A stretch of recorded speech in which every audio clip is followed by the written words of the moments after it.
What is up, everybody? It is JT Sports. I am back to you guys with another episode of the JT Sports Podcast. And on this episode, I'm here with my college football Week 11 preview and prediction. Going to be talking about Oklahoma taking on Baylor, Texas A&M and Ole Miss, and Georgia going on the road to take on the Tennessee Vols. If this is your first time listening to the JT Sports Podcast, welcome. I appreciate you for tuning in. Make sure that you go ahead and follow me on all of my social media platforms. You can follow me on Instagram and Twitter. Both are at JT Sports _. Once again, you can follow me on Instagram and Twitter at JT Sports _. And if you haven't already, make sure that you are subscribed to my YouTube channel, which is JT Sports.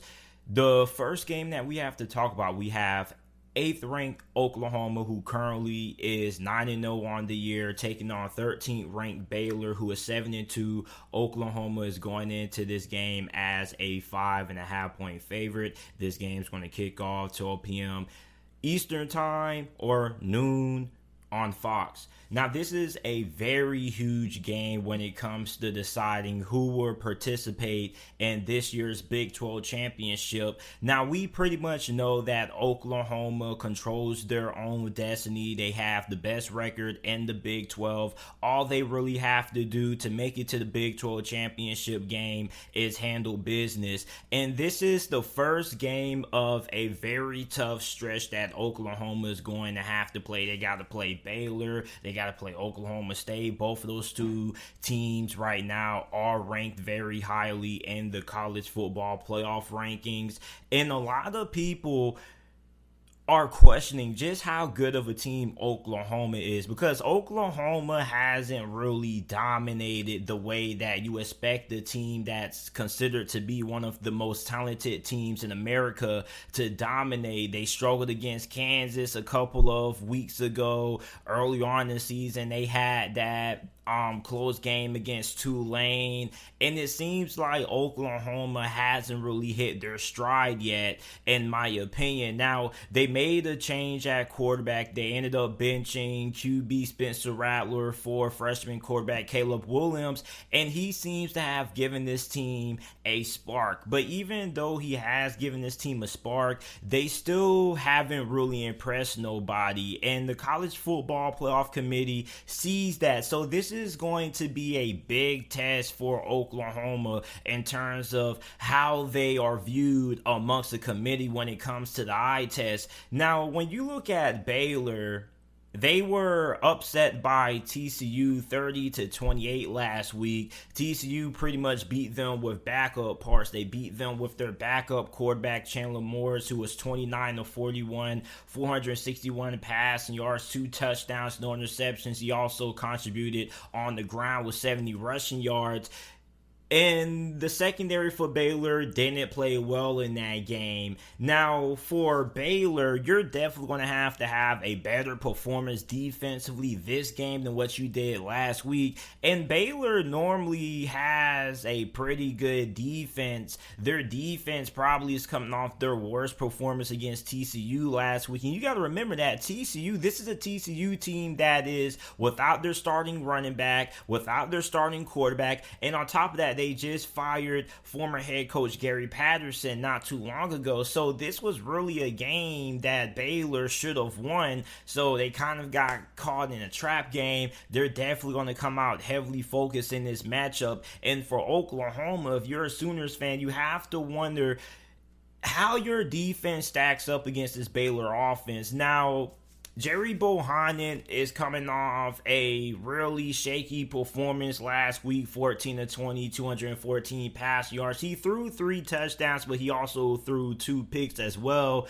And there were some Baylor fans out there who feel like Bohannon is kind of holding this team back based off what he did last game. And I don't really agree with that statement because, yeah, he had a couple of crucial turnovers, but he also responded pretty well last week. So I don't believe that he should be benched. I don't believe he is the problem. He's played pretty good so far this year. He's had a pretty productive season. So I don't really think that Bohannon is, the problem at quarterback for Baylor. And I think that if Baylor's going to win this game, they're going to need him to have a very big performance. Now, Baylor has two really good running backs, okay? You have Tristan Ebner, who's their second running back on the squad. He has 601 rushing yards, averaging 5.9 yards per attempt, and he has a rushing touchdown. Then you have Abram Smith, who happens to be one of the best running backs in the Big 12 this year. He has ran for 1,055 rushing yards, 11 touchdowns, and he's averaging 7.3 yards per attempt.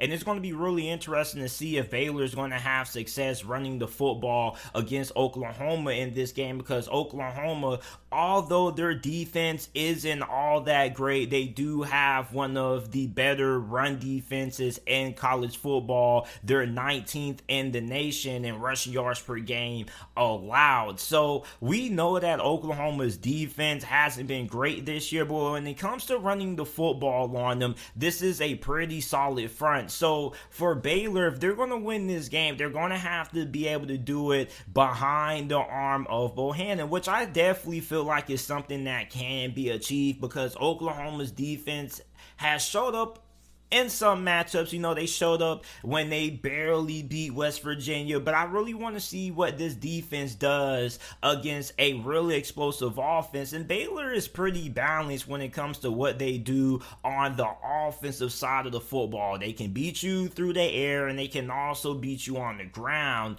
Now, if we have to flip the sides and we talk about Oklahoma's offense matched up against Baylor's defense, for Baylor, you're going to have to get pressure on Caleb Williams, and that's something that Baylor hasn't really done a great job of. Dave Aranda kind of alluded to that because somebody asked him in his presser, what can they do at this point of the season to improve the pass rush? And he talked about, spending more time during practice doing one-on-one drills, basically one-on-one. You got an offensive lineman, you got a pass rusher who's coming on top, and I definitely feel like if they're going to have to be able to win this game relying on their defense, you're going to have to be able to get some pressure on Caleb Williams. But also, Caleb Williams is going to be playing in a very tough road environment on the road at Baylor, and we haven't really seen Caleb Williams play in a hostile road environment like this one against a really competitive and good football team. I know he has played on the road this year. I'm not saying he hasn't.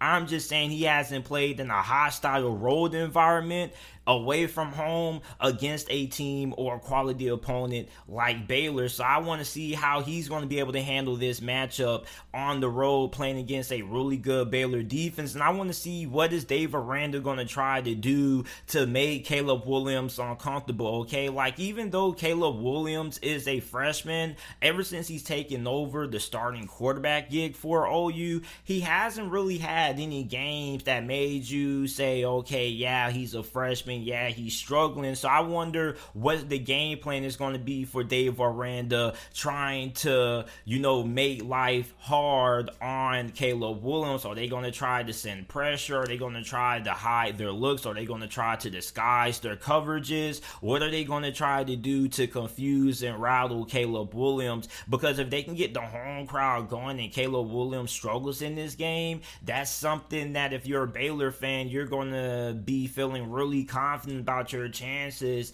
of winning this game. Now, what's interesting to me is the point spread, because the point spread can tell you a lot about how Vegas views a team, and Oklahoma is coming off a bye, and the point spread in this game right now is only 5.5 points favoring Oklahoma. Now, I thought that this would be a little bit of a closer spread. I thought that maybe OU will only be a 2-point favorite, and that could change because it's only only Wednesday. There's still a couple of more days left until this game kicks off, so we could see this go down or we could see this spread go up. But I'm going to have to go with Oklahoma to get the victory.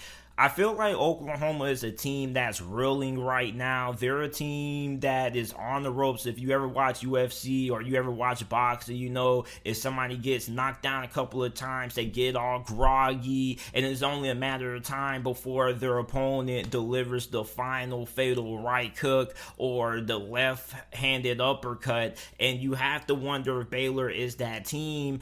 I don't think so. I think that Oklahoma is going to be able to escape with the win in this game. I think it's going to be hard fought, but I don't really know just how effective Baylor's secondary is going to be against Oklahoma's passing game. Okay, and if Baylor had a better pass rush, if Baylor had one of the better pass rushers in the nation, I probably would take them, but I just haven't really been that impressed with their ability to get pressure on the quarterback this year, and that's why I got to take Oklahoma to win this game, because I feel like even if you do give Oklahoma some problems and you do have them in a tight game, they still have that ability to escape, because the best teams in college football have that ability to escape with the win, and I feel like that's what Baylor isn't going to be able to do. They're not going to be able to shut down that escapability factor that Oklahoma has, because great teams always find a way to win. They always find a way to will themselves to a victory, and it always makes you say, hey, how the heck did they win this game? And for Baylor, I really feel like if you're going to beat Oklahoma, you got to be able to get pressure consistently on the quarterback, and that's just something that I don't really have a lot of faith in this Baylor defense being able to do. So I'm going to take Oklahoma to win this game. 31-27 is going to be my final score prediction in this game. You guys let me know down in the comment section down below who you guys have winning this matchup. We have 11th ranked Texas A&M 7-2 taking on 15th ranked Ole Miss, who also is 7-2. Texas A&M is a 2.5 point favorite in this game. This game is going to kick off 7 p.m. Eastern time this Saturday on ESPN. Last week, Texas A&M defeated Auburn 20-3. It was a really impressive victory. It was one of the best defensive performances that I have seen all year in college football, point blank, period. And Texas A&M's defense over the last couple of weeks has really hit their stride. Over the last 3 games, they have allowed less than 100 rushing yards in their last 3 games. They haven't given up over 100 rushing yards. They also have had 9 sacks and 7 forced turnovers during this 3-game stretch. So Texas A&M's defense right now has caught fire, and they're facing a wounded Ole Miss team right now. You look at Ole Miss, they defeated Liberty 27-14, but you gotta ask yourself the question, if you are a Rebels fan, just how healthy is Ole Miss going to be in this game? Because Ole Miss was a team that really started the season out really strong, but they kind of have struggled down the stretch. You know, they're kind of sputtering because they're kind of limping to the finish line. I believe that during their last week's game against Liberty, they were without 2 or 3 of their starting wide receivers. Matt Corral also has gotten banged up over the last couple of weeks, so you don't really know just how healthy this Ole Miss team is. And when you look at the injuries that Ole Miss has on offense, it goes further than just their wide receivers. Their offensive line also is banged up as well. And you're going against a Texas A&M defense that is one of the best in college football right now. So for Lane Kiffin, you're probably scratching your head, trying to game plan, trying to figure out, okay, like, what are we going to have to be able to do to win this game? Because we know that Matt Corral is the heart and soul of this Ole Miss team. We know when he's playing well, the whole entire offense is playing well. Well, I don't really know if Matt Corral is 100% for this game. He probably isn't even 80% in this game. He may be 70. And on top of that, we don't really know how his mobility is. We don't really know. And on top of that, he doesn't really have a good amount of talent around him right now due to injuries. So if they're going to win this game, Ole Miss that is, they're going to need Jerrion Ealy, their running back, to have a big game. Now, last week, he ran the ball 10 times for 115 rushing yards, had 2 touchdowns on the day. He's going to have a big game. And that's kind of weird to say because when you think about Ole Miss, normally if they win a game, it's because Matt Corral had a phenomenal performance. But they're going to need running back Ealy to carry the load for this team because I don't really feel like if Ole Miss is going to win this game, it's going to be doing damage through the air. I think if they're going to win this game, it's going to be because they had a effective day running the football on Texas A&M, and that's easier said than done because Texas A&M has one of the more athletic fronts in all of America. Their front seven is really big, they're lengthy, they have speed, they have size, and also their secondary is really good also. So when you look at Texas A&M's defense, they're second in America in points per game allowed, only giving up 14.7 per game. They're 8th in yards per play, 26 in rushing yards per game allowed, and they have the 23rd best pass defense right now in college football. So this is an Ole Miss offense that right now you're going to have to heavily rely on the ground game. And Matt Corral may not be a part of that because Matt Corral has had a big say in what Ole Miss does in the run game department this season. And we don't really know how effective he's going to be. So if Ole Miss is going to win this game, they're going to have to be able to do it through the ground. Now, defensively for Ole Miss, I don't really know if they're going to be able to stop the rushing game of Texas A&M led by running back Isaiah Spiller. Ole Miss on the defense side of football is giving up 205 rushing yards per game, which is one of the worst in America. So I think that if you're an Ole Miss fan, you're probably going to have to try to get Texas A&M in third and long situations. You're going to have to force Zach Calzada to beat you through the air. But if you're going to have that happen, you're going to have to be able to get pressure on Zach Calzada. Because one thing about Zach Calzada is that this guy is really gritty, okay? But when he has pressure in the pocket and he doesn't have that much time to sit back in the pocket, he struggles. But when you give him all day to throw from inside the pocket, that's where he can do a lot of damage. And Texas A&M has more than enough talent on offense to do damage to an Ole Miss defense that hasn't really been good all this year. Now, they did a pretty good job against Liberty. They actually performed better defensively last week against Liberty than what I expected them to,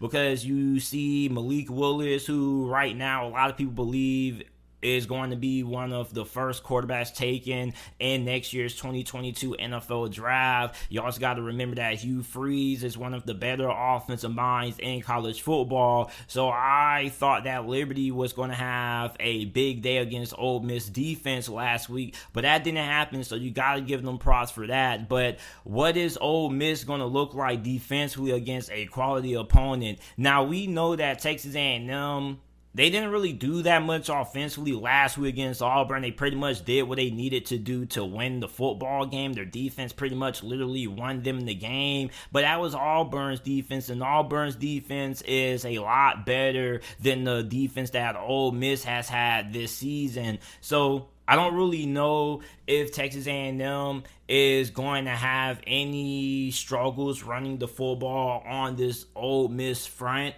because they haven't really been able to have success stopping the run all this year. And if you're Ole Miss, that's something that definitely has to be a focal point for you. And if you're a fan, that has to be a big concern, is how your defense is going to be able to handle the run. Because if you can't stop the run, then Matt Corral isn't going to be on the field for that many plays, because they're going to be able to control time possession possession. They're going to be able to wear down your defense, and they're going to be able to keep your offense off the field. Another thing that's going to be really important is going to be how are these two teams going to match up inside of the red zone, because when you look at Ole Miss, this is a team that likes to go for it a lot on fourth down. Lane Kiffin is a pretty aggressive head coach, and he also is somebody who pays a lot of attention to the analytics. So depending on how this game is going, depending on the spot, where they are, depending on the side of the field they land on, that's going to be a factor in determining if they're going to go for it on fourth down or not. And if they do it in the red zone, if Texas A&M is able to come away with those fourth down stops, then those are pretty much going to be empty drives that Ole Miss ended up having no points on the board. So I think that the fourth down defense of Texas A&M is going to be really important for them winning this game. So you look back at that Auburn game, and at one point it was kind of like a stalemate. It was like 3-3 for a very long time. And then in the second half, that's when the defense of Texas A&M started to affect the outcome of the game. And it was the big reason why they won this game against Auburn. And it's going to be another reason why I picked them to win this week against Ole Miss. I'm going to take A&M to get the victory. The reason why I got to take A&M right now is because Ole Miss isn't healthy. You don't really know the status of your starting wide receivers going into this game. We don't really know how healthy Matt Corral is in this game, and even if Matt Corral does play, he's definitely not 100%, so we really don't know just how much of Matt Corral we're going to be able to see in this game. And I don't really know if Ole Miss, with the injuries that they also have on their offensive line, is going to be able to handle the demons that Texas A&M has on their front seven. So I got to take Texas A&M to win this game. I think this game could be similar to how the Auburn game went for Texas A&M last week, but I'm going to take Texas A&M to win 24-14 is my final score prediction in this game.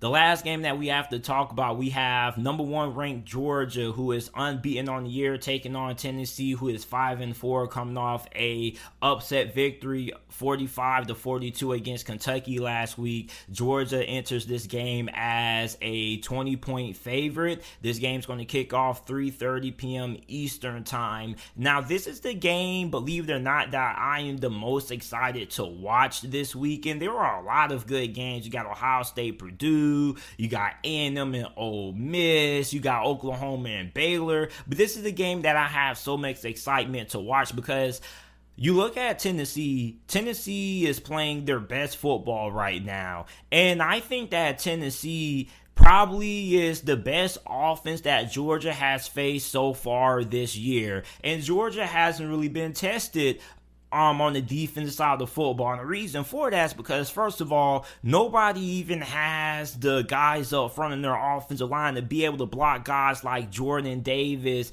and these monsters that Georgia has on the defensive side of the football. Now, when you look at Tennessee, their offense is really fast and really explosive. They can generate big plays at a snap of a finger just like that. So what Tennessee fans are probably going to say is, JT, our offense is really fast. Georgia hasn't really faced a fast-paced offense like Tennessee this year. That is true. And if a Tennessee fan comes down in the comment section, they're probably going to say, hey, JT, since our offense is so fast-paced, we could end up turning out that Georgia defense, which also could be true. But here is the other end of the argument that you have to understand when it comes to that.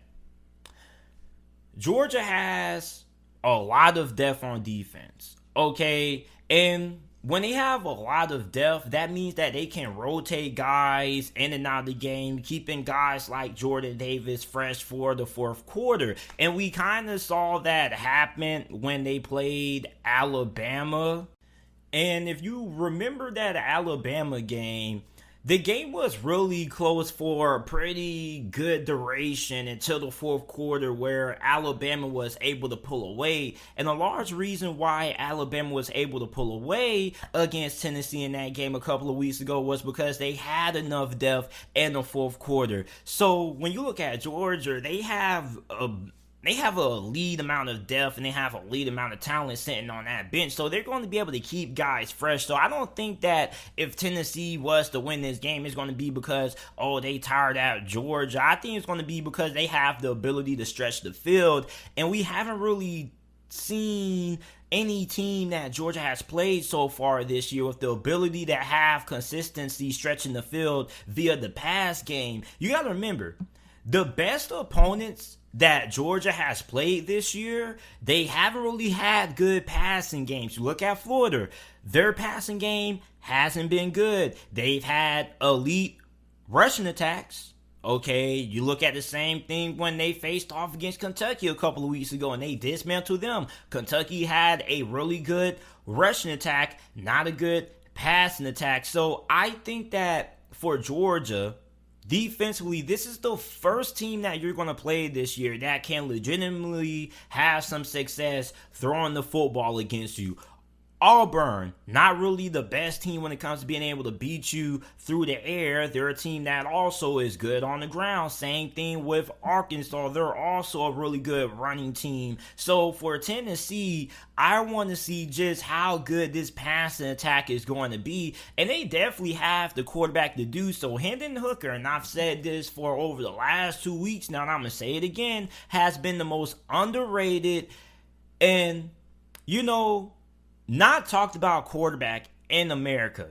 Okay, he has one of the best touchdown to interception ratios in college football. 21 touchdowns, only 2 interceptions. He's thrown for 1,894 passing yards. He's accounted for 457 rushing yards and 4 touchdowns on the ground.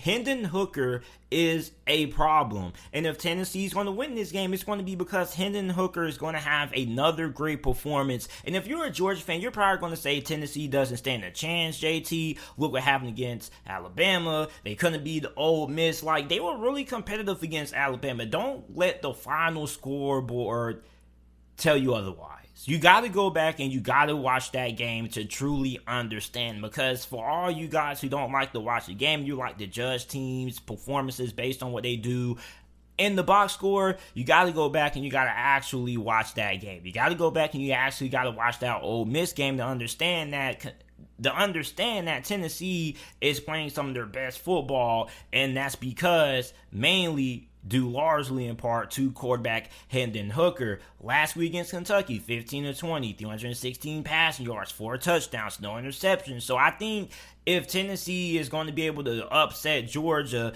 it's going to be because of Hendon Hooker. And Hendon Hooker, in my opinion, is the best quarterback that Georgia has faced so far during the regular season. He's probably the best quarterback that they're going to face all year during the regular season until they go to the SEC championship, and maybe they play Alabama if Alabama is able to win out and doesn't have another slip up. So for Georgia, okay, everybody always asks, what do you have to do to beat Georgia, right? But what a lot of people never really talk about is, what does Georgia do to beat you? What does Georgia do so well that makes it so difficult for people to beat them? Well, the first thing is that they have incredible speed and they have incredible size up front when it comes to their defensive line. So football is a game that's all about, what you're able to do up front. Everybody makes this day and age of football all about, the wide receivers, the skill position players, and the quarterback. But if you can't handle yourself up front, you already lost. And most teams this year who have played Georgia, they already lost because they weren't able to hold themselves up together when they faced up against this monster of a front seven. So for Tennessee, can this offensive line hold up? Okay, is this offensive line good enough to allow this passing game to continue to do what it's done all year for Tennessee? The second thing is, when it comes to Georgia, is are you going to be able to slow down the rushing attack because they have a two-headed monster? You got White, you got Cook there. Are you going to be able to slow that down? Are you going to force Stetson Bennett to have to beat you through the air? Because so far, Stetson Bennett hasn't really been asked to win the game. Pretty much all he's really been asked to do is to manage the game game.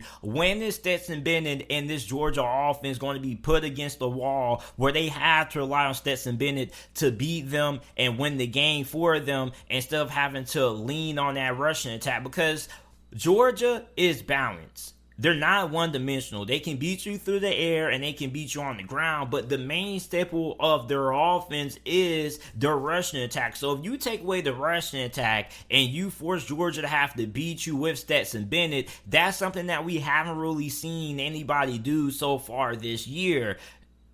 Can Tennessee be the team to do that?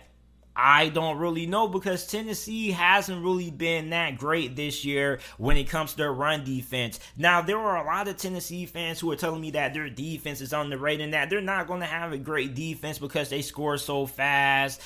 And I understand that. But at the same time, you have to be good situationally.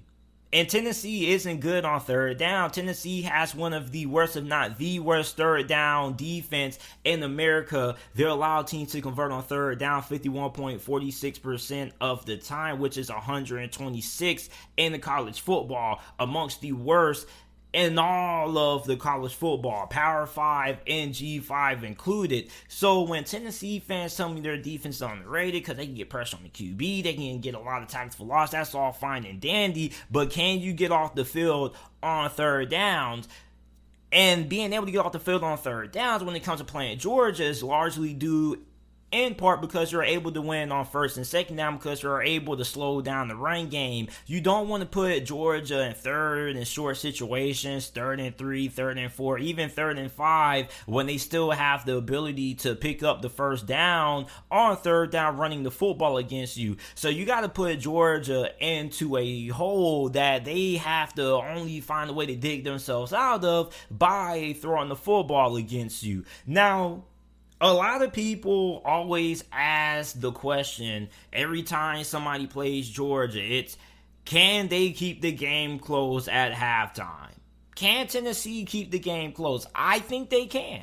And the reason why I think Tennessee can stay in this game is simply for the fact that even if they find themselves in a bind when they're down like 21-0 or they're down multiple possessions, this offense is a quick strike offense. This isn't an offense that's predicated on running the football. This isn't an offense that struggles to have big plays or isn't really that efficient passing football like Kentucky, Auburn, or this is a team that is good when it comes to throwing the football through the air. They have a lot of big chunk plays, and those big chunk plays are going to be a large reason why I'm not really concerned about I'm not really concerned about Tennessee if they get down by a good margin. Let's say Tennessee goes into the halftime down 21-3. I'm not worried because their offense is able to score at a snap of a finger, so I'm not worried. What worries me is this defense, because I need this defense to force some turnovers, and I need this defense to get off the field on third down. Now, they don't have to do this every drive because this offense still, with how it's constructed and built by head coach Josh Heupel, it can score at a blink of an eye. But my question is this Tennessee defense. How much do I trust it? And should I trust it at all? I don't really trust it. I'm going to have to take Georgia to pull off the victory. Now, can Tennessee hang around? I think they can. I also think that Tennessee could end up giving Georgia one of their best games of the season. I'm not saying Tennessee will. I'm saying they could. The reason why is because Tennessee probably is the best offense that Georgia has faced all this year. Georgia hasn't seen or played against an offense like Tennessee this year. But you also can say, from the other perspective, you can say, JT, Tennessee hasn't faced a defense like Georgia all this year that really get after you up front. You got to remember that Tennessee gave up 5 sacks last week against Kentucky. So I'm going to take Georgia to win. I think Georgia will win this game. 34-17 is going to be my final score prediction in this game. I'm going to take Georgia. So this is it for this episode of the JT Sports Podcast. If you enjoyed, make sure that you go ahead, leave a 5-star review if you're listening to this on Apple Podcasts, Spotify Podcasts, wherever you get your podcast from. The JT Sports Podcast is available. Make sure that you go ahead, leave a 5-star review. Also, make sure that you share the podcast on your social media platforms with your friends, family, and acquaintances. And I will see you guys shortly with another episode of the JT Sports Podcast.